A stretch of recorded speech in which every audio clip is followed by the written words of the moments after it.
Hii ambao kunasikiliza ni Amka na Baraka One TV, ikiwa tarehe 18 za mwezi wa 5 2026, ni saa 12 saa za Afrika Kati, saa 1 majira Afrika Mashariki, na mimi ni Rajabu Wakili Kabonga. Ili kwa kwanza kupata habari zetu za moto kila siku, tafadhali like pia subscribe Baraka One TV. Tuko pia Facebook pamoja na TikTok, like na follow page zetu, na hivyo utakuwa kwanza kupata habari zetu za moto kila wakati. Na kwanza ni muhtasari wenyewe wa habari za moto. Uvira na Fizi, ndege kutoka Rwanda yaangushwa huko maeneo ya Minembwe. Pleni ya Ruzizi, gari 12 za M23 zaonekana kushuka Katogota. Mapigano yaripotiwa sehemu kaza wa kaza jimboni Kivu ya Kusini, na pia Pastor Eugenie Bujiriri atoa tamko tata. Burundi, wakimbizi wa Busuma wataka kurejea majumbani kwao. Goma, mpaka kati ya Rwanda na Kongo wafungwa kwa muda. Usikose pia kutembelea Mwangaza TV ambako utaendelea kujishuhudia baadhi ya matukio yote ambayo yanaendelea kutoka mashariki mwa Jamhuri ya Kidemokrasia ya Kongo, na vile usikose kushiriki na sisi katika operation kubwa ya Operation Saidia Muzalendo.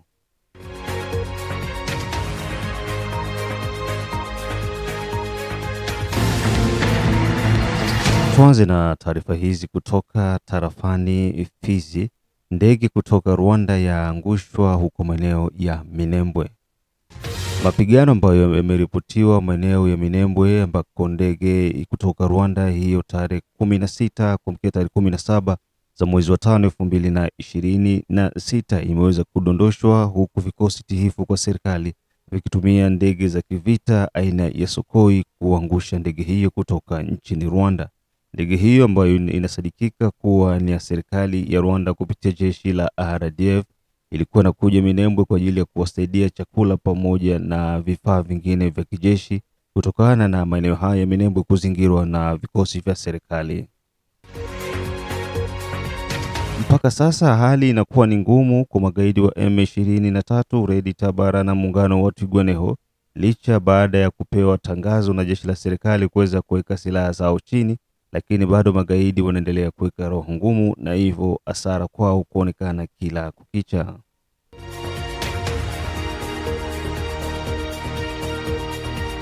Tukishuka maeneo ya pleni ya Ruzizi, gari 12 za M23 zaonekana kutoka Kamanyola na kushuka maeneo ya Katogota baada ya taarifa kutoka maeneo mbalimbali ndani ya jiji la Goma, ambako meli ilionekana ikishusha makahoko zaidi na hivyo kugawanyika katika sehemu tatu muhimu. Wamoja walielekea Nyangezi, wengine Kaziba, na wengine kushuka Kamanyola, na Wakamanyola wakashushwa mpaka maeneo ya Katogota. Raia katika hayo maeneo wamejawa na wasiwasi, huku wakihitaji wazalendo pamoja na jeshi la taifa kuweza kuwa makini zaidi, maana kinachoonekana sio kitu cha kawaida. Badala yake wanatakiwa kuweza kufanya jitihada ili kuweza kufungua njia hiyo ya Katogota. Taarifa kama hizi zinakuja huku baadhi ya vyombo vya ulinzi na usalama vikiwa vinapuuzia. Je, kupuuzia taarifa kutoka sehemu sahihi ina madhara gani? Huyu hapa mchambuzi wa siasa. Naomba munisikie kwa makini. Naomba munisikie kwa makini, na vyenye nitasema kuna mara vitawakwaza, mutanisamehe. Ona, benzetu wako wanatuita bijuju na sheria. Ukiangalia kabisa mwenendo wetu vizuri, bali watu wako wanatuita bijuju na sheria. Information wakati ya vita, information wakati ya vita habakuwake bana izarau. Na hizi information zenye mko mnaambiliwa, musiwaze ziko zinatoka kwa bure, ziko zinanunuliwa ni makuta. Ziko zinanunuliwa ni makuta. Lakini batu wanaweza kupoteza franga yabo kwa kununua information, bakibaambia munaona wale watu hawana akili mkichwa. Lakini Mtusi akiambiliwa kwa information mpaka akafuatilie mpaka ndani. Sasa sijue kama sie tulidogwa au je. Na ndio kwa maana baliangalia mvicho yetu wakatuita tuko bichuchu. Na mimi yako kachira niko naanza kuya na kaitika polepole. Kuna audio yenye inasirikile humu inakuwa 4 jours inasirikile. Ilivuja na ilinunuliwa franga mingi. Munifate vizuri. Hiyo audio bakaipeleka mukila kikundi. Niko karibuni mu vikundi 8 nishaisikia hiyo audio isha sirikile vizuri. Lakini mukaizarau mukaona ule mtu bali poteza makuta yake akaiba akanunua ile information, mkamuona kama hana akili. Ingali na 4 jours hiyo information. Sasa niko na shangaa kisi mko mnasema banakuya banashikata hivi banaenda hivi. Balibambia kama banaenda sie bijuju ndio bako wanasema balienda. Lakini hapa fasi za kusema kupiga Uvira haitapigwa. Bako bana distraire tu batu baone kama bako wanapenda kupiga Uvira. Habatapiga Uvira. Hata Fizi yote haitapigwa. Munifate vizuri. Hata Fizi haitapigwa. Itapigwa ni Mukia ya Fizi ndio itapigwa. Lakini nasema Fizi huku mwanzo katikati mapiga batapiga pale. Unaweza baona mubilima wanakuwa kudistraire tu, lakini batu yabo bako wanapita ndani kwa ndani mu mapori mu plateau. Kwenye kutapigwa ni Lulimba. Ndio nabaambia kumukia wa Fizi. Apartira ya Bashikalangwa, Lulimba ndio kwenye kutapigwa. Kisha banakamata njia yabo banashuka Kalemi. Ndio objectif yabo. Habana besoin ya kupiga Uvira, habana besoin ya kupiga Fizi. Ila Fizi munifate itapigwa ni Mukia.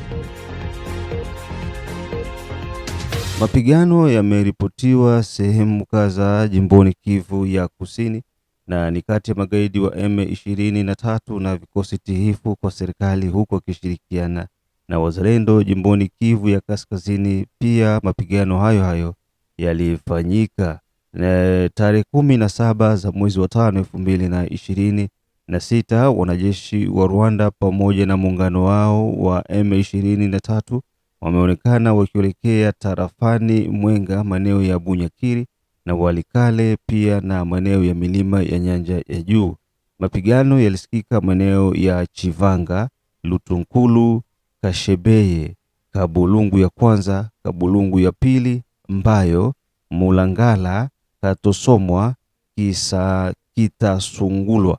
Hayo maeneo yameshuhudiwa mapigano makali kati ya vikosi tihifu kwa serikali dhidi ya magaidi wa M23. Taarifa za mapigano haya utayapata hapa kupitia Baraka1 TV, na matukio zaidi tutazidi kukuletea kulingana na hali jinsi inavyoendelea. Mchungaji na mtumishi wa Mungu maarufu sana jimboni Kivu ya Kusini na Mashariki mwa Jamhuri ya Kidemokrasia ya Kongo kutoka jijini Bukavu, Pastor Eugene Bujiriri ametaka vikosi vya nchi za kigeni vinavyosaidiana na M23 kuweza kurejea majumbani kwao, na vile vikosi vinavyosaidiana na serikali kuweza kurejea majumbani kwao, akiita kwamba ili kupata amani ya kudumu inabidi wanasiasa waweze kuwa na moyo wa huruma na kuweza kumrejea Mungu. Amezungumza hayo kanisani huku wakiombea nchi ya Kongo kupata amani ya kudumu. Na wale wageni ninawaombea warudi makwao kwa jina la Bwana Yesu Kristo. Warudi makwao. Wa Kenya warudi, wa Rwanda warudi, wa Uganda warudi, Waethiopia wenye wako hapa warudi, Wasomalia wenye kuwa hapa warudi, kwa jina la Bwana Yesu Kristo Mwokozi naomba warudi. Hata wale ambao wamekuja kusaidia jeshi letu, ninawaombea wao nao warudi kwao. Tunataka amani itokayo mbingu. Kama watakuwa wa Afrika du Sud, tunawaombea. Warundi tunawaombea. Tunaomba Bwana wa mbinguni uondoe wale wote walio katika vita sasa. Na ninatangaza mwisho wa vita kwa jina la Bwana Yesu Kristo. Vita vifike mwisho. Tutafika hapa kukuomba wewe. Haleluya. Asante Bwana, sababu wewe ni Mungu ambaye unatusaidia, na nina imani ya kwamba utatusaidia. Haleluya. Haleluya. Ninaona maskari wanaweka silaha zao kwa mabega yao na wanarudi. Na ninaiamini ya kwamba itafanyika. Itafanyika. Mungu ataifanya. Mungu ataifanya. Mungu ataifanya. Kwa jina la Yesu Kristo. Mungu uifanye. Hallelujah. Hallelujah. Hallelujah. Bwana uifanye. Uifanye na isikawie. Kwa jina la Bwana Yesu Kristo mwana wa Mungu aliye hai. Fanya kitu. Askari wetu wanamalizikia porini, wanakufa, wanauawa, wengine njaa inawatesa, wengine wanahangaika. Rudisha askari wetu nyumbani. Patia askari wetu heri ya kuishi, wawe na amani. Kwa jina la Yesu Kristo Bwana, leta amani kwa Kongo yote nzima.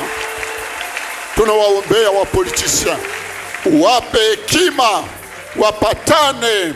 Wapolitisia wamjue Mungu, wapolitisia watafute amani na watu wote, na roho zao ninaziombea waokolewe. Hawa wote ambao walikuwa Wakristo na baadaye wakaingia katika hii vita, wameanguka sababu wanakunywa damu ya watu, wanavaa damu ya watu. Ninaomba leo fanya ishara, uwabadilishe, waokoke mara, wajazwe mara. Haleluya. Na kuamini Mungu, ninajua ya kwamba utafanya. Mungu wa Philadelphia ufanye. Mungu wa Yesu Kristo ufanye. Mungu wa Israeli ufanye. Haleluya. Haleluya. Asante. Baada ya taarifa zote hizo kutoka jimboni Kivu ya Kusini, tuingie moja kwa moja Burundi, ambako wakimbizi wa Busuma wataka kurudi majumbani kwao.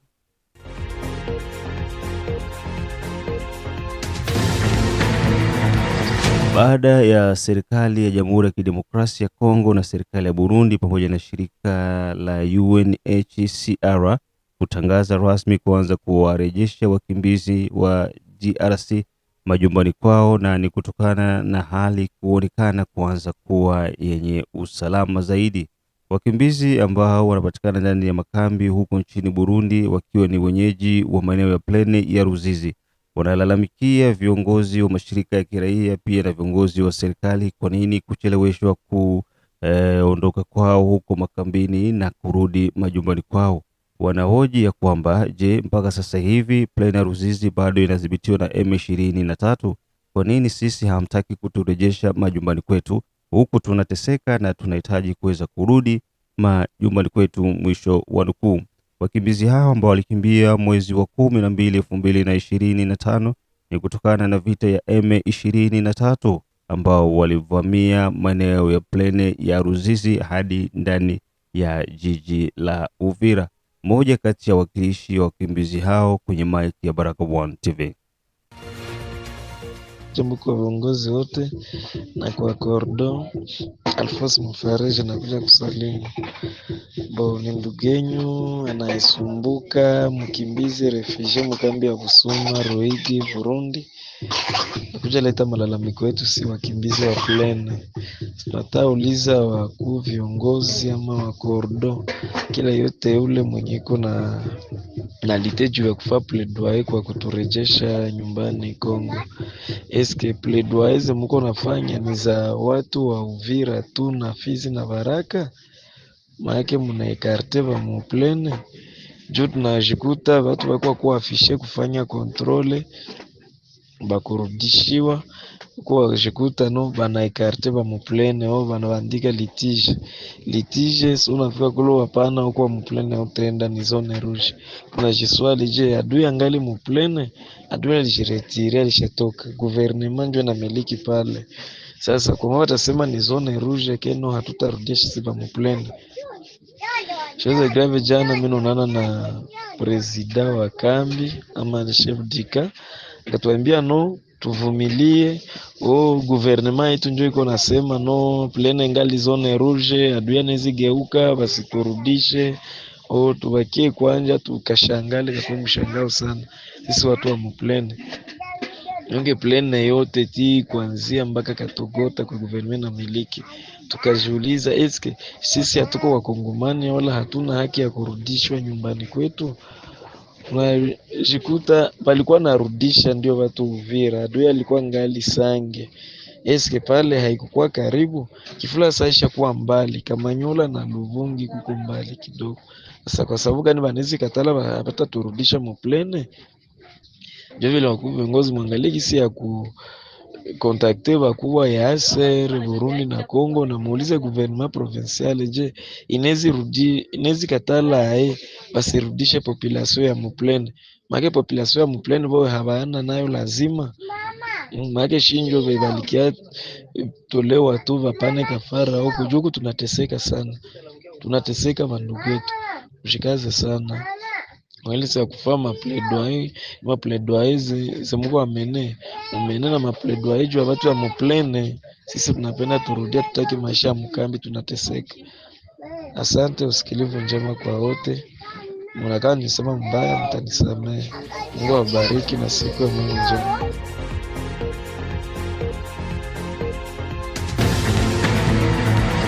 Huko unasikiliza matangazo yetu ya Amka na Baraka One TV tarehe 18 mwezi wa 5 2026. Ni saa 12 saa za Afrika Kati, saa 1 majira Afrika Mashariki. Mimi ni Rajabu Wakili Kabonga. Unafuata matangazo yetu kutoka Australia, kutoka Canada, kutoka USA, kutoka Europe Central pamoja na East Africa. Ejidi Kisenga Tembele, Kingsele, Kizabe Ayeba, Mashaka Yamba, Edone Buto, Tobiondo Kilamba Mao, mzee wa state ya Mene, da Feza, da Letesha, da Asha, da Arwin Ankisi Kandeke, Asimwe Baguma Samuel kutoka Czech Republic, Jackie Baguma kutoka Uganda, Ramake Afrika Kusini akiwa anasikiliza Baraka One TV, mzee Kashosi kutoka Australia, Yahaya Hussein kutoka Dar es Salaam, Asokolo Ayeba, na ndugu jamaa na marafiki wote ambao mko maeneo ya Afrika ya Kusini.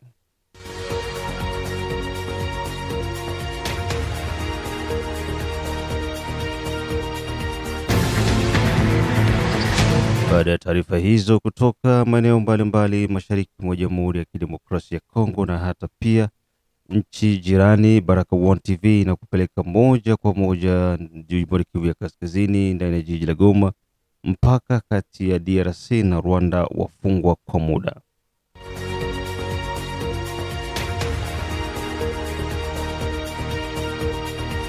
Jijini Goma, watu wawili wameripotiwa kuweza kupatikana na ugonjwa wa Ebola ndani ya jiji la Goma, ambao kwa sasa lipo chini ya mikono ya magaidi wa M23. Kutokana na shirika la afya duniani WHO imeweza kutangaza kwamba kwa sasa hali inaonekana inaanza kudorota ndani ya jiji la Goma. Mamlaka ya Goma imeweza kufunga mpaka wake pamoja na nchi ya Rwanda ili kuweza kuepusha mzunguko kati ya Goma pamoja na Gisenyi. Imefungwa hiyo tarehe 17 Jumapili asubuhi, na mpaka sasa bado mpaka huo haujafunguliwa kutokana na hali ya kiusalama zaidi.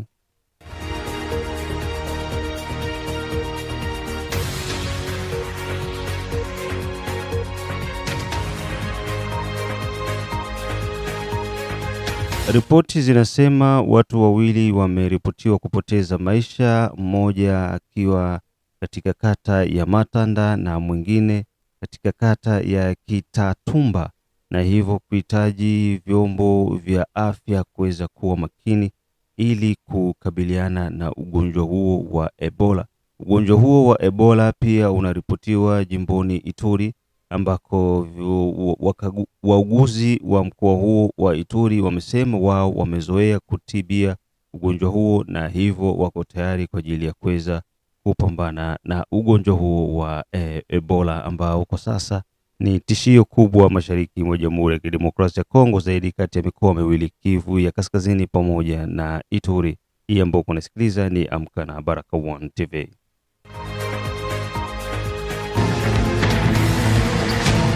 Na huo ndio mwisho wa matangazo yetu kupitia Baraka One TV. Ili kuweza kushuhudia mambo mbalimbali ambayo yamefanyika wakati ya M23 wako Kigurwe, Rusabagi, Ndunda na Nyamuma na maeneo mengine, tafadhali tembelea Mwangaza TV hapo utakutana na link kwenye description uone makaburi ya pamoja ambayo kumezikwa inasadikika makahoko ambao walipata cha moto kutoka kwa wazalendo. Tukutanani majira ya saa 6, saa 9 pamoja na saa 12. Bye bye.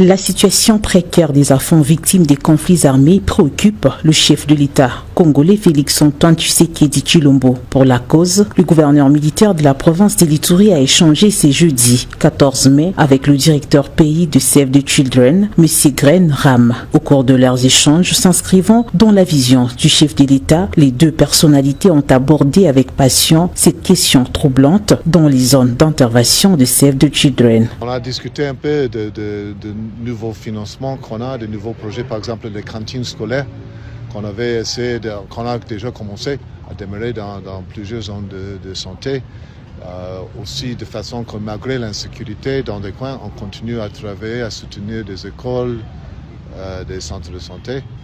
Et j'ai remercié son Excellence et le gouvernement pour tout ce qu'ils font pour faciliter le travail des humanitaires ici en Ituri. Pour l'heure, la situation des enfants touchés par les conflits armés demeure un défi majeur, reconnaît le numéro 1 de Save the Children en RDC. Nous sommes ici ensemble, je sais que la situation est difficile, mais que tout le monde, la communauté, la population et nous les humanitaires font tout pour les enfants les plus vulnérables, pour qu'ils aient une vie et puisque c'est eux l'avenir du Congo.